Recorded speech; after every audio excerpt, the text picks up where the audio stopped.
For as long as I can remember, Norm Wesley used to be the CEO of Fortune Brands, FO, always pretty much delivered on a combination of housing, faucets, cabinets, golfing, Titleist, FootJoy, and spirits. That's right. At one point it was wine, now not. Now it's just high spirits like Canadian Club, Salsa, Pucker, Jim Beam, also Lefroy, which I like very much. And it always worked. But this last quarter, it didn't. And analysts have turned against it. I'm trying to figure out whether this combination has lost its pizzazz or whether the housing downturn is so great that we have to wait until things pick up before we can buy FO. But we got a new CEO and president whom everyone tells me is total stand-up. Maybe we can get some answers here. It's Bruce Carbonari. Sir, welcome to Mad Money. Thanks, Jim.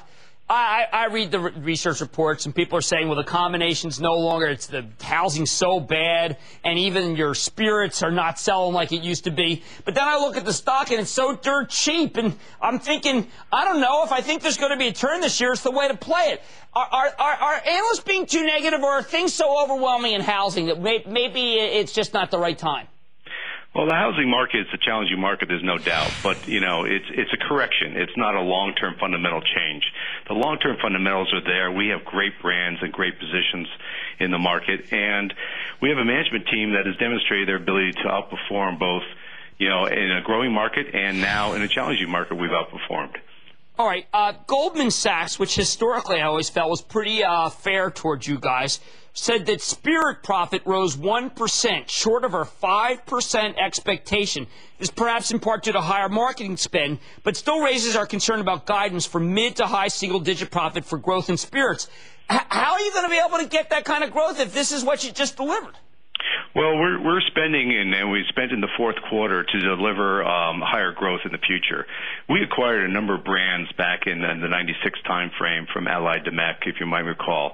And we spent a year studying how we wanted to invest behind those brands, and we're executing at that. And we're seeing the volumes pick up, and we're getting better pricing on our brands, and we're positioning them globally better than they have been in the past. So all this is a continuing investment for the future. Okay.